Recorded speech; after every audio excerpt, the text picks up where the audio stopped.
On est un peu comme tissé dans une toile invisible, non? Avec nos smartphones, nos ordis, même les frigos maintenant. Mais comment tout ça communique au juste? Justement, aujourd'hui, on va jeter un œil en coulisses. Comment fonctionnent ces connexions chez nous ou à l'autre bout du monde? On va parler adresse IP, sécurité. On s'appuie sur des sources qui couvrent la technique réseau, mais aussi la prudence en ligne. L'idée, c'est de démystifier un peu tout ça, pour qu'on utilise la technologie de façon plus éclairée et plus sûre aussi. Bon, alors, commençons par le début. À la maison ou au bureau, comment nos appareils se parlent. Ce fameux réseau local, le LAN, exactement. Alors, dans un réseau local, le LAN, l'appareil central, c'est le commutateur, le switch, on dit souvent. C'est lui qui relie physiquement les ordinateurs, l'imprimante, tout ça. Et si le réseau grandit, on peut relier plusieurs switches entre eux, sans problème. D'accord, ils sont branchés ensemble. Mais comment mon ordi sait qu'il doit envoyer un document à mon imprimante et pas, je sais pas, à la tablette du voisin? Faut bien les identifier, non? Tout à fait. C'est là qu'intervient l'adresse IP. Chaque appareil a la sienne, unique sur ce réseau. Par exemple, 192.168.1.29. C'est un peu comme une adresse postale, si vous voulez. Une partie de l'adresse dit « c'est ce réseau-là » et l'autre partie dit « c'est cet appareil précis ». Et il y a un truc qui s'appelle le masque de sous-réseau. Bon, en gros, ça aide l'ordi à faire la différence entre les deux. Tout ça, c'est géré par la carte réseau de l'appareil. Ok, la carte réseau. Compris pour le réseau local. Mais alors, comment on connecte différents réseaux? Et surtout, comment on se branche au grand réseau mondial, à Internet? Ah, là, on change d'appareil. C'est le rôle du routeur. Lui, son travail, c'est d'être un aiguilleur. Il sait comment envoyer les informations d'un réseau à un autre, que ce soit entre deux réseaux locaux ou entre un réseau local et Internet, le WAN. Et la box, celle qu'on a tous à la maison, ou presque, elle se situe où là-dedans? Eh bien, la box, c'est justement notre routeur principal à la maison. C'est elle qui fait le pont entre notre petit réseau perso, le LAN, et le vaste réseau Internet, le WAN. Du coup, elle a deux adresses IP. Une pour chez nous et une autre, une adresse publique, que le fournisseur d'accès, Orange, Free, ce genre d'acteurs, lui donne pour aller sur le web. Pour la 4G ou la 5G sur mobile, c'est un peu différent. L'adresse est souvent directement sur le téléphone. D'ailleurs, ça consomme plus de batterie que le Wi-Fi, en général. Ah oui, c'est là que ça devient vraiment intéressant. Parce qu'on tape rarement des séries de chiffres comme 20.2, .23, .4 pour aller sur un site. On tape des noms, genre monlenti.fr. Comment ça marche ça? Alors, ça, c'est grâce à un autre système crucial, les serveurs DNS, Domain Name System. Pensez à un annuaire géant d'Internet.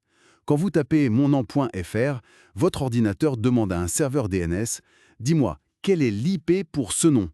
Et le DNS lui répond par exemple « C'est 20.2.23.4 ».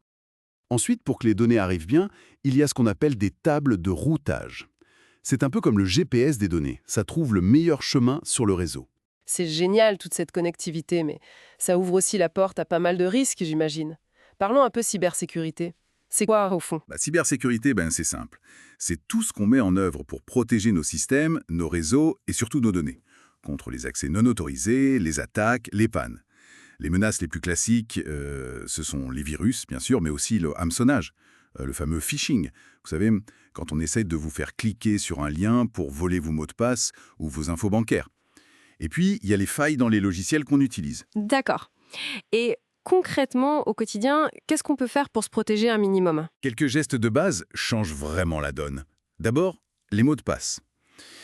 Solides. Et unique. Oubliez 1, 2, 3, 4, 6 ou AZERTY, plutôt des phrases longues, complexes. Ensuite, faire des sauvegardes régulières. C'est vital si on se fait pirater ou si le disque dur lâche. Mettre à jour ses appareils, le système, les applis, l'antivirus, dès que c'est proposé. Et puis, la vigilance. D'où viennent les logiciels qu'on installe? Attention aux pièces jointes et aux liens dans les emails suspects. Toujours vérifier le petit cadenas et le HTTPS sur les sites web. Ah, et une chose très importante, méfiance absolue avec les Wi-Fi publics non sécurisés. Un pare-feu bien configuré et un VPN, ça peut aussi aider à blinder un peu plus. Et sur le contenu qu'on trouve en ligne? Images, textes. On peut piocher comme on veut. Ah non, surtout pas. C'est la grande question de la propriété intellectuelle. Quasiment tout ce qui est en ligne, texte, images, musique, vidéo, appartient à quelqu'un ou est protégé par des droits. Copyright, copyleft, Creative Commons, ce sont des licences différentes avec des règles précises. Le réflexe, c'est toujours vérifier si on a le droit d'utiliser et comment. Parce que prendre sans autorisation, c'est de la contrefaçon. Et là, les sanctions peuvent être très lourdes. On parle de jusqu'à 3 ans de prison et 300 000 € d'amende. C'est pas rien. Un autre sujet, plus sombre encore, lié à cette vie connectée, la cyberviolence. Oui, malheureusement. C'est utiliser la technologie pour nuire, harceler, humilier. Ça prend plein de formes, hein. Le cyberharcèlement, répéter, diffuser des rumeurs, publier des photos ou vidéos embarrassantes sans accord, usurper l'identité de quelqu'un. Et il faut vraiment tordre le cou à une idée reçue, on n'est jamais totalement anonyme en ligne. Les adresses IP et les infos chez les fournisseurs d'accès, ça laisse des traces. On peut remonter aux auteurs. Si on est victime, ou même témoin, qu'est-ce qu'on doit faire? Et qu'est-ce que risquent les auteurs? La première chose, la plus importante, en parler. Ne pas rester isolé. Un adulte de confiance, un ami. Il ne faut pas répondre aux provocations. Mais, très important, garder les preuves. Capture d'écran, message. Il faut bloquer les personnes malveillantes, signaler les contenus aux plateformes, réseaux sociaux, etc. Il existe aussi un numéro, le 3018, spécialisé pour l'écoute et le conseil. On peut même demander au moteur de recherche de supprimer des liens vers des contenus nuisibles. Et au niveau légal, les conséquences sont bien réelles.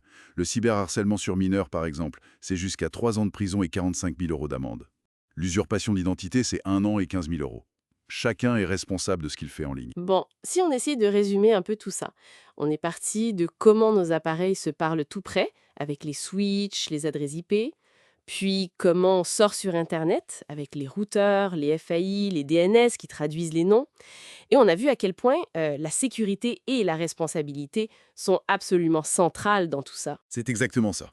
Le message principal, je crois, c'est que même comprendre juste les bases de comment ça marche, ça nous donne du pouvoir. Le pouvoir d'utiliser ces outils de façon plus sûre, plus consciente. Parce qu'il y a un lien direct entre ces notions un peu techniques, IP, routeur, DNS, et des choses très concrètes de nos vies. La protection de nos données personnelles, notre sécurité, le respect de la loi. Le RGPD, par exemple, le règlement sur la protection des données, il est là justement pour encadrer tout ça. Et pour finir, peut-être une petite question pour réfléchir.